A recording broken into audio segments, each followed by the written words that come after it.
Hello everyone, welcome back to another Lessons Learned video. Today we're going to talk about the blood supply to the brain. So here we're looking at an image of a drawing of the brain from the bottom. So just to orient ourselves, that these are the cerebellums. So for example, this is one hemisphere of the cerebellum, this is the other one.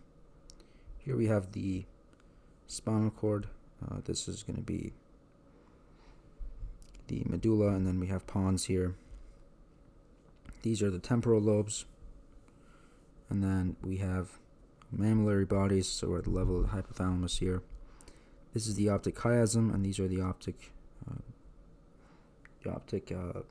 nerves that are cut. And this is part of the olfactory system. So we're going to have two main suppliers of blood, two systems. So one is the vertebral artery system, and then there we have the internal carotid arteries. So here what I'm drawing are the vertebral arteries. We're going to have two of them, so there's a pair of vertebral arteries. And here on the bottom I've shown how they get up to the brain. So what I've drawn here on the left are cervical vertebrae. So the cervical vertebrae, they're going to have these holes in them called transverse foramina. So one of these would be a transverse foramen. And these are only on the cervical vertebrae. So they're going to be where the vertebral arteries ascend upward. So the vertebral artery comes upward through the holes that are the transverse foramen. And so I've just drawn two vertebrae, cervical vertebrae with the little discs on them. And the vertebral arteries ascend upward on the transverse foramina. So they're going to get up here, and then they're going to basically converge at the junction of the pons and the pons and the medulla. And once they fuse, they become the basilar artery. So we have for two vertebral arteries, which fuse to form an unpaired basilar artery.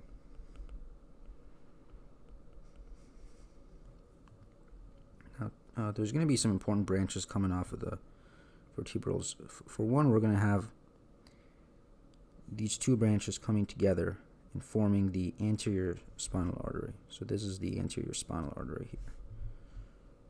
And that's going to go down and supply the anterior portion of the spine. Spinal cord, really. Then we're going to have these arteries coming from it over here. And these are going to be the posterior inferior cerebellar arteries. So it's abbreviated PICA, posterior inferior cerebellar artery. We also have the coming off of the beginning of the basilar is going to be the anterior inferior cerebellar artery on both sides. Now around the pons, this basilar artery doesn't extend. I guess to be exact with it, you can end it there, and then you can draw the artery going this way. Now these two arteries that I just drew, right, they are going to be the posterior cerebral arteries. Okay, so they're going to be supplying the posterior regions of the cerebrum. So that's it for the vertebral system. Now we also have an internal carotid system that's coming in, ascending upward. And so this is the internal carotid artery, the part of it that we're going to see. But if you can imagine, it's coming from the heart and then it's going upward toward you. Now it's not coming directly from the heart because it has to branch off of the common carotid artery, so, and then goes external carotid, and then internal carotid comes into the brain. And this internal carotid is going to branch into two arteries. So we're going to have the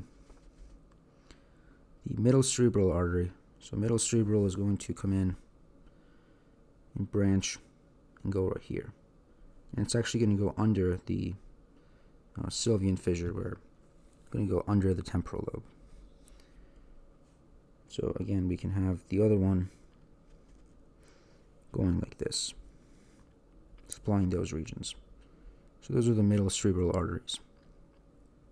Then from that, we can also have the anterior cerebral arteries coming off of the internal carotid. So it's going to look something like this.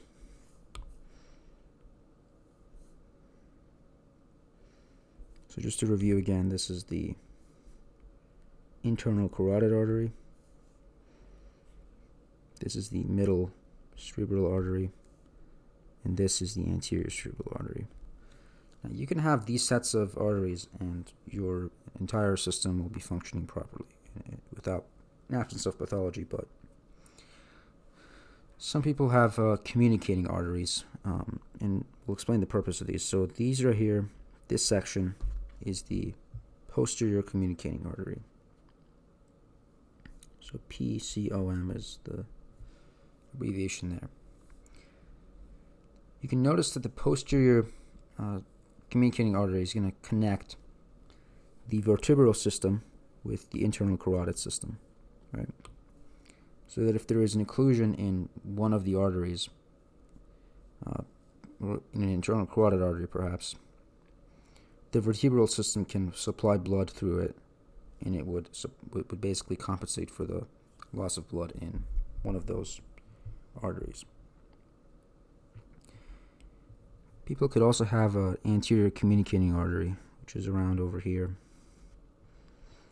So this is an anterior communicating here. And this, if it's present, if there's a blockage in one of the anterior cerebral arteries, it could supply blood to it through the other one. Most people are not going to have a full, all of these communicating arteries there. So they're not going to have a full circle of Willis. And the circle of Willis essentially is this circle, right? So it includes the anterior communicating artery, the anterior cerebral artery, you could say the internal carotid, and posterior communicating and posterior cerebral, right? And you're not always going to see the whole collection of blood vessels in everyone, right? Some people are missing, these posterior communicatings, and not everyone has an anterior communicating. In general, it's beneficial to have all of them, so that if there's an occlusion in one artery, you don't have loss of blood supply to a brain region.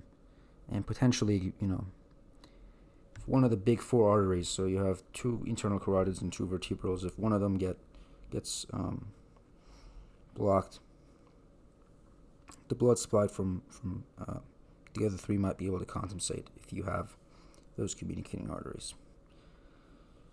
So I hope that helped you understand this, and thank you for watching.